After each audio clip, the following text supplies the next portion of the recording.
वळूयात पुढच्या बातमीकडे। पुरेशा संख्याबळाअभावी यंदा विधानसभेला विरोधी पक्षनेता मिळणार की नाही या संदर्भात संभ्रम आहे। महाविकास आघाडीतून काही दिवसांपूर्वीच ठाकरे गटाचे आमदार भास्कर जाधव यांच्या नावाची या पदासाठी शिफारस करण्यात आली आहे। मात्र या पत्राला विधानसभा अध्यक्षांनी अजूनही संमती दिली नाहीये। त्यावरून भास्कर जाधवांनी सभागृहात आक्रमक पवित्रा घेतला। विरोधी पक्षनेता म्हणून तुम्हाला माझ्या नावाची अडचण असेल तर मी माझ्या नावाचं पत्र मागे घेतो आणि मवियाकडून दुसऱ्या नावाचं पत्र देतो, पण विरोधी पक्षच नको अशी भावना ठेवू नका असं जाधवांनी म्हटलंय। दरम्यान माझ्या आयुष्यात मी कधीही पदाची लालसा ठेवली नाही, पद म्हणजे माझा परमेश्वर नाही असंही भास्कर जाधवांनी म्हटलंय। त्याच वेळेला उपसभापती पदाची निवड करताय, त्याच वेळेला जर विधानसभेचा जर विरोधी पक्षनेता जर तुम्ही निवड केली असती तर तुमच्या ह्याला कामकाजाला चार चांद लागले असते की तुम्ही लोकशाहीचा सन्मान करताय, तुम्ही लोकशाहीची सभ्यता राखताय, तुम्ही लोकशाहीचा बहुमान करताय आणि तुम्ही लोकशाहीमध्ये सत्तेबरोबर विरोधी पक्षाच्या सुद्धा बरोबर घेऊन चालताय। हे तुमच्या नावावर झाला असतं रेकॉर्ड। दादा, मी नम्रपणे तुम्हाला या ठिकाणी सांगतो, कदाचित जर तुम्हाला माझ्या नावाची अडचण असेल, माझ्या नावाची अडचण असेल, आज खुलेआमपणे या महाराष्ट्राच्या समोर मी या विधानसभेमध्ये सांगतो, मला भावनेच्या आधी जाऊन बोलत नाही, पण लोकशाहीचं संवर्धन म्हणून माझ्या नावाची अडचण असेल, मी माझं पत्र आत्ता मागे घेतो, माझं पत्र आत्ता मागे घेतो।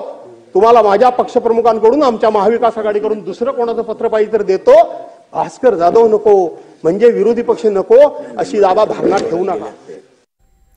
आता बातमी आहे संजय शिरसाट यांच्या एका मोठ्या वक्तव्याची। शिवसेना आमदार आणि सामाजिक न्याय मंत्री संजय शिरसाट यांनी एक धक्कादायक विधान केलंय। विरोधी पक्षनेता हा नेमलाच जाणार नाही असा दावा शिरसाट करतायत। आता विरोधकांशिवाय सभागृह चालवण्याची सवय ठेवायला हवी असं देखील शिरसाटांनी बोलून दाखवलंय। पाहूया। अर्थसंकल्पीय अधिवेशनाचा आजचा शेवटचा दिवस। आज हे अर्थसंकल्पीय अधिवेशन पार पडलं। मात्र या अर्थसंकल्पीय अधिवेशनामध्ये नेमकं जनतेला काय मिळालं, त्यांच्या अपेक्षाची पूर्तता झाली का, या संदर्भात चर्चा करण्यासाठी माझ्यासोबत मंत्री आणि आमदार संजय शिरसाट आहेत।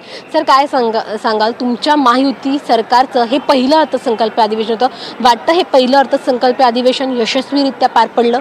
निश्चित यशस्वीरित्या पार पडलं। तुम्ही एक लक्षात घ्या, विधानसभेच्या टायमाला दिलेली आश्वासनं, त्यानंतर त्या माध्यमातून झालेला खर्च, मग ती लाडकी बहीण योजना असेल, विविध योजना असेल, आणि त्यामुळं असलेली अर्थसंकल्पातली तूट, या सर्व बॅलन्स करण्यासाठी सरकारला निश्चितच या कसरती कराव्या लागतात आणि सरकारने ती यशस्वीपणे केलेली आहे। आता या अर्थसंकल्पामध्ये जे काही देता येईल एवढं सर्व झाल्यानंतर सुद्धा जे काही करता येईल शेतकऱ्यांसाठी असेल, कामगारांसाठी असेल, ते देण्याचा प्रयत्न सरकारने निश्चित केलेला आहे। म्हणून या वर्षीचा जो खऱ्या अर्थानं बॅकमध्ये गेलेला अर्थसंकल्प आहे त्याला पुढे आणण्याचं काम या सरकारने केलं आहे। परंतु वारंवार अशी टीका केली जात आहे विरोधकांकडून की हा जो अर्थसंकल्पीय अधिवेशन मांडला गेला त्याच्या व्यतिरिक्त जर घोषणा आपण पाहिल्या तर मग त्याची पूर्तता झालेली नाही। लाडकी बहीण योजना असेल त्यांची घोषणा, पैसे वाढवणार, कर्जमाफीची जी घोषणा होती ती देखील केली गेली नाही, तर कुठे ना कुठेतरी अन्याय जो आहे तो झालेला आहे।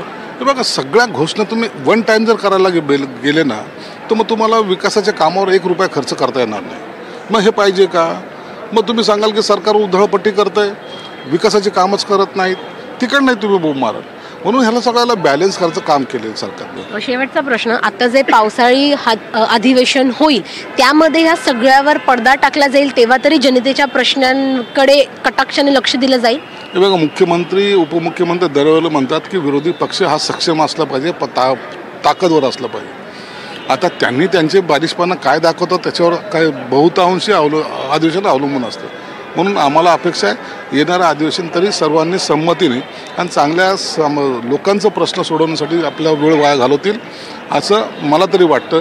पाहूया, अधिवेशन येते लवकरच येईल, त्या टायमाला कळेल। म्हणजे विरोधकांनी वेळकाढूपणा केला, त्यांनी जनतेचे प्रश्न पुढे येऊ दिले नाहीत, हेच सगळे प्रश्न उपस्थित केले। त्यांच्याकडे मुद्देच नव्हते ना, कशावर बोलतील?